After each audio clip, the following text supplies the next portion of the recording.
आज देगलूर येथील लोहिया मैदान या ठिकाणी जितेशांता पोकरे यांच्या प्रचारासाठी नामदार छगन भुजबळ, अन्न नागरी पुरवठा व नागरिक संरक्षण मंत्री यांची जाहीर सभा संपन्न झाली। यावेळी महाविकास आघाडीतील सर्व कार्यकर्ते व पदाधिकारी, नागरिक यावेळी मोठ्या संख्येने उपस्थित होते। पाहूया सविस्तर रिपोर्ट। देशामध्ये लोकांना जनावरांपेक्षाही वाईट वागणूक मिळाली। आमचे दलित बांधव तरी थुंकायचं नाही म्हणून घरात बांधायचं, त्याच्यात थुंकायचं रस्त्यावर जाताना आणि पाठीमागे झाडू बांधायचा का तर विचार होतो। हा मनोभाव महात्मा ज्योतिराव फुलेंनी ठोकरला आणि सांगितलं चालणार नाही।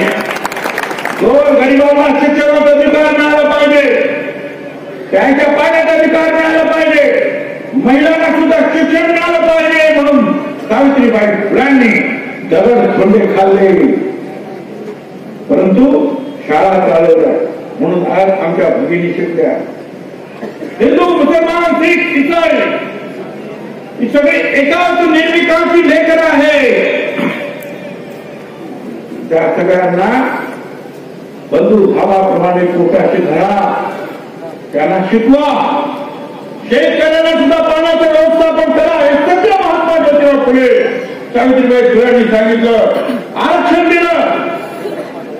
शाहू महाराजांनी महात्मा फुलेंच्या पावलावर पाऊल टाकून पहिल्यांदा त्यांच्या वाढदिवसाला आरक्षण 50% दिलं।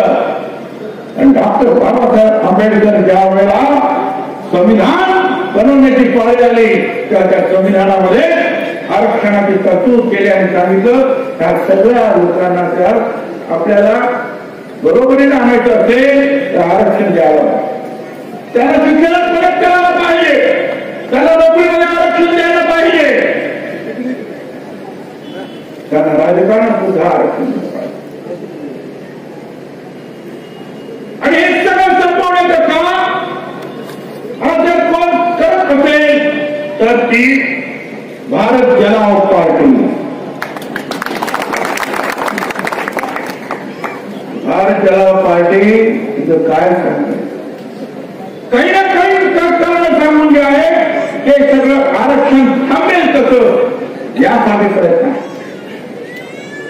काय करावं त्या शेतकऱ्यांच्या बाबतीमध्ये? अरे एक तरी काम याने घर करावं। शेतकरी दिल्लीच्या दरवाज्यावर टक्कर मारतोय, हजारो माणसं मृत्युमुखी पडले, करोनाने मेले, पावसाळ्यात मेले, इतर रोगाने मेले, शेतकरी पण हटला नाही। आणि त्या शेतकऱ्यांपैकी काही शेतकरी जेव्हा लक्ष्मीपूरमध्ये रस्त्यावर उतरले त्यावेळेला अगोदर सांगितलं तिकडच्या एका मंत्र्याने, जो भारत सरकारमध्ये मंत्री, त्याने सांगितलं मैं देखता हूं आप कैसे आंदोलन करते हो। आणि त्याच्या मुलाने शेतकऱ्यांच्या अंगावर ज्वारी घातली आणि 7-8 लोक काय लोकशाही आहे? हे लोकशाही आहे? त्यांच्या बाजून तुम्ही जाणार, जिथे आरक्षण संपवणार, शेतकऱ्यांना संपवायला निघालेले आहे। त्यामुळे त्यांना फक्त अदानी अंबानी त्याच्याशिवाय कोणी दिसत नाही। सगळं काही त्यांना विकायचं, फायद्यात असलेल्या सगळ्या गोष्टी त्यांना विकायचं, तेलाचा व्यवसाय त्यांना विकायचा, रेल्वे त्यांना विकायचं,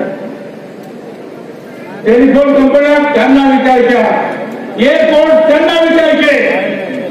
या देशातले 2 लोक विकायचा धंदा करतात, 2 लोक विकत घ्यायचा धंदा करतात। म्हणजे या काँग्रेसवाल्यांना सांगतो अजिबात बोलू नका त्या पंडित जवाहरलाल नेहरू, इंदिरा गांधीने हे केलं ते केलं, हे बांधलं ते बांधलं, त्यांना जर कळलं ना तर दुसऱ्या दिवशी विकून टाकतील। सांगूच नका, काय भरोसा नाही त्यांचा। कसलं नाव घेतलं तुम्ही केली त्या किरीट सोमय, हा किरीट सोमयला मला सांगायचंय बाबा रे, हे आज अजित पवारांनी सांगितलं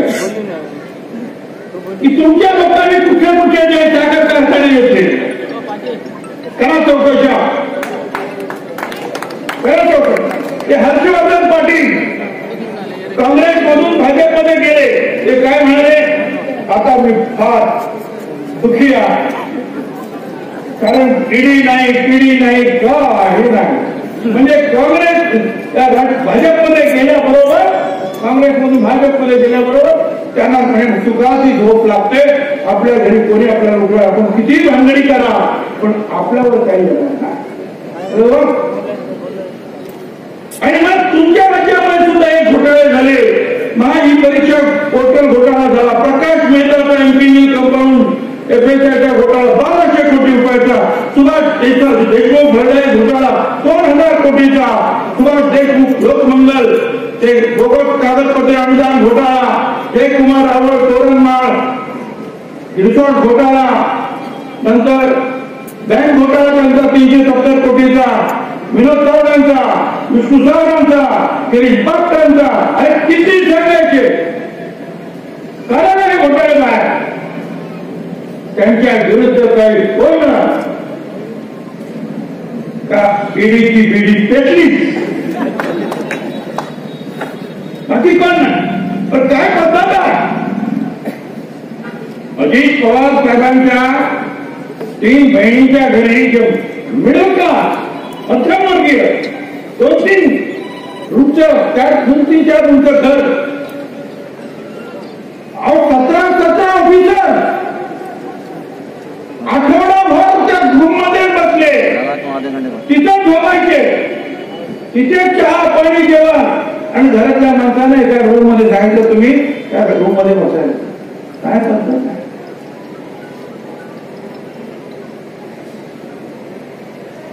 सरकार पाडण्यासाठी तुम्ही प्रयत्न करता. पण सोनिया गांधी, उद्धव ठाकरे, पवार साहेबांच्या नेतृत्वाखाली सरकार पडत नाही. म्हणून हे धंदे तुम्ही करता. आणि नेते मंडळी सुद्धा तुम्हाला दाद देत नाही. पण त्यांच्या घरच्यावर गरीब त्यांच्या बहिणीवर जे आहे त्या अशा प्रकारचे झाडे टाकतात. 7-7, 8-8, 10 दिवस. शेत असेल तर 2-3 दिवसामध्ये झाड तुमची. आणि ते 8 दिवस लहान माणसांना काय कशासाठी. तुम्हाला काय वाटलं की तुम्ही हे सगळं केलं तर ताबडतोब लोक घाबरतील. कोणी घाबरणार नाही. कोणी घाबरणार नाही. महागाई किती झाली. पेट्रोल महाग झालं म्हणून लोकांनी डिझेल गाड्या घेतल्या. डिझेल महाग झालं मग सीएनजीच्या गाड्या घेतल्या. सीएनजी महाग मग इलेक्ट्रिक गाड्या. आता इलेक्ट्रिक गाड्या घ्यायला लागल्याबरोबर कोळशाचा कृत्रिम तुटवडा म्हणजे वीज सुद्धा महाग. काय करणार. बरं केवळ पेट्रोल महाग झालं का. सिमेंट 195 रुपये होते युपीएच्या काळात, काँग्रेस युपीएच्या काळात. आता 195चा भाव किती झाला. 410 रुपये. स्टीलची किंमत 3600. आता झाली 6500. वाळूची ट्रॉली 1500 रुपयाला मिळत होती. ती आता 6000 रुपये. मोटरसायकल 50,000 रुपयाला होती. 90,000च्या पुढं. टीव्ही साधा टीव्ही त्याचा डिश रिचार्ज 110 रुपये. 450 रुपये. गॅस सिलेंडर 350 रुपये होता. तो आता 1000 रुपयाच्या पुढे चालला.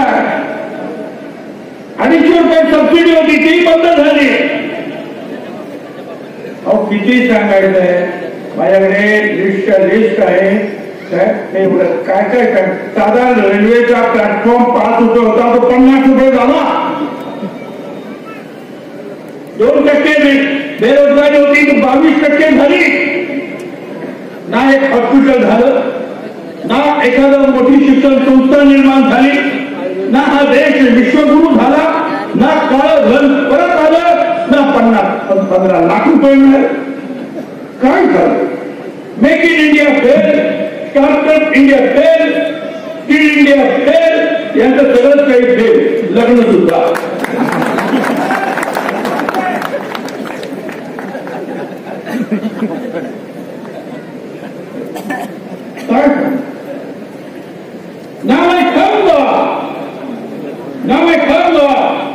ना मैं खाने दूंगा, और इतना ही नहीं, मैं गैस सिलेंडर इतना महंगा करूंगा कि ना मैं पकाने भी दूंगा.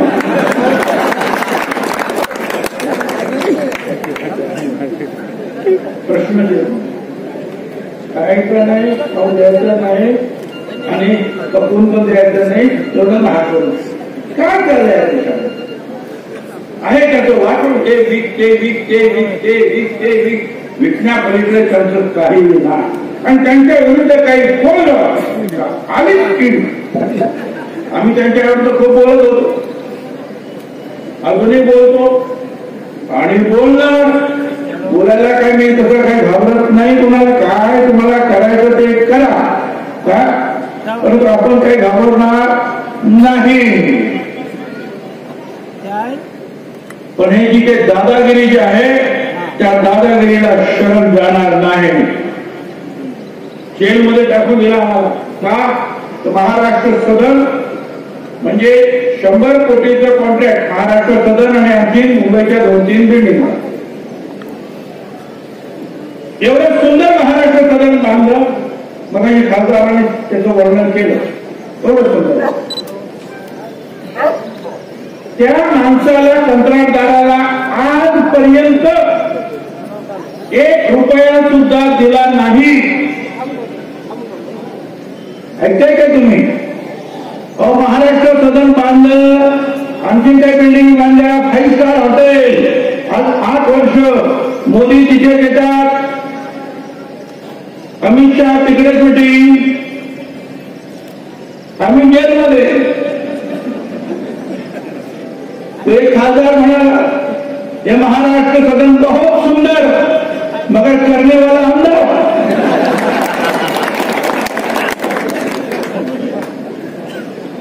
पर एकूण काम दिलं होतं 100 कोटीचं आणि माझ्यावर आरोप काय टाकला? अगोदर सांगितलं 40,000 कोटी, मग बोले 25,000 कोटी, मग सांगितलं 10,000 कोटी, मग सांगितले 850 कोटी. का? अरे 100 कोटीचं कॉन्ट्रॅक्ट 850 कोटी रुपये मला कोणी देईल का? 5 फुटाची म्हस ती गाभण झाली आणि बाळंद, तिला 15 फुटाचं रेडकू होईल का?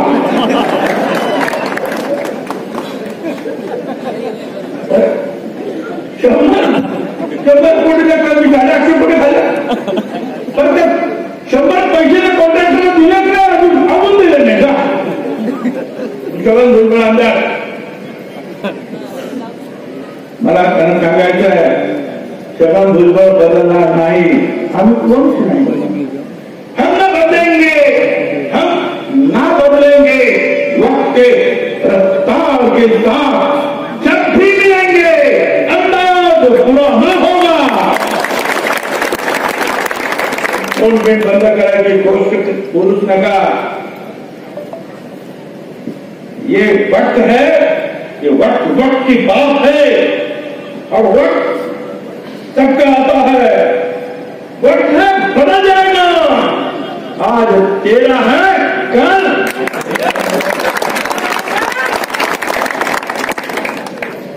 आपण हिंदीन उभे राहा. बिल्डिंग घेऊन बसले काय? अरे मोठ्या लोकांना त्रास होतो. चांगलं काम करावं म्हटलं तर त्रास होणार. मग तुम्ही आज लोकशाही त्यावेळेला आज पडाव लागलेली आहे. शेतकऱ्यांच्या बाबतीमध्ये, गोरगरिबांच्या बाबतीमध्ये, बेरोजगारांच्या बाबतीमध्ये, महिलांच्या बाबतीमध्ये, आरक्षणांच्या बाबतीमध्ये आज सगळी जी आहे लोकशाही पणाला लागली. अशा वेळेस तुमचं आपलं काम आहे की आम्ही सगळे एक आहोत लोकशाही वाचवण्यासाठी. ती पुढे जाऊन आंबेडकरांच्या हाती सध्याचं चक्र जे आहे थोडं चालू ठेवण्याचा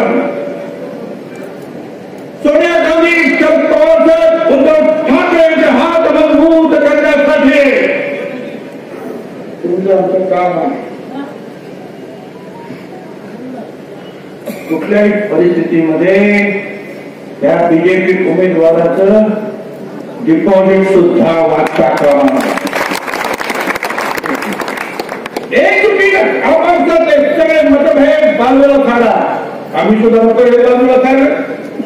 काँग्रेस, राष्ट्रवादी, शिवसेना अनेक मतभेद होते आहेत सुद्धा, परंतु एक आहे त्या देश खातो ना. मगाशी जे सांगितलं ना, महाराष्ट्र मेला तरी राष्ट्र मेले, मराठा उडा राष्ट्र गावात चाले, खरा वीर वैरी पराधीनतेचा महाराष्ट्र आधार या भारताचा.